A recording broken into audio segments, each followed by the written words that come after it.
Bon, déjà, bravo Paul hein, pour ce combat magnifique. Tu as utilisé toutes les armes qu'il fallait. On a vu les coups de genoux sauter. Quelle ambiance incroyable. T'en as pensé de quoi ce combat à Bordeaux avec cette ambiance magnifique? Franchement, c'était une expérience de dingue. Quand j'ai entendu le public et l'engouement, ça m'a porté, c'était vraiment dingue. J'étais vraiment la tête dans le combat, mais j'ai entendu de loin la Marseillaise. Quand je me suis dit rapidement, mais c'est pas moi ça.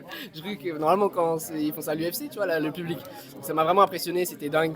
J'ai vu qu'il y avait un vrai engouement et voilà, j'ai réussi à aller chercher le finish, donc je suis vraiment content.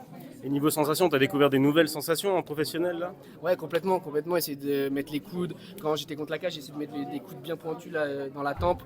Le genou sauté plusieurs fois, j'ai essayé de le placer. Ouais, c'est des sensations différentes, même sans les protèges tibia. Après, j'avais déjà combattu un petit peu sans les protèges tibia avec les petits gants.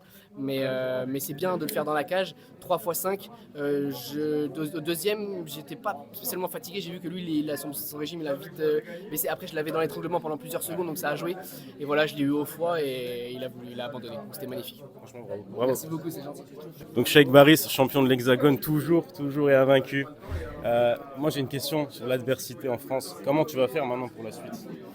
Ben, on va chercher des Brésiliens. Il n'y a pas grand monde en France. En tout cas, il y en a d'autres, mais ils sont signés dans d'autres organisations, donc je ne peux pas les affronter. Il y a des personnes que je n'ai pas envie d'affronter, en tout cas pour une compétition française. Peut-être à très haut niveau, pourquoi pas, mais s'affronter là, c'est dommage, c'est inutile, c'est du pain, mais pour rien en fait, tu vois. Donc voilà, pour l'instant, je prends de l'expérience. Là, je sais ce que c'est de prendre une ceinture, défendre une ceinture, faire un main event, que les gens ils t'applaudissent, que plein de nouveaux sentiments que je découvre et je kiffe. Mais c'est quand même très stressant, mais que je kiffe quand même.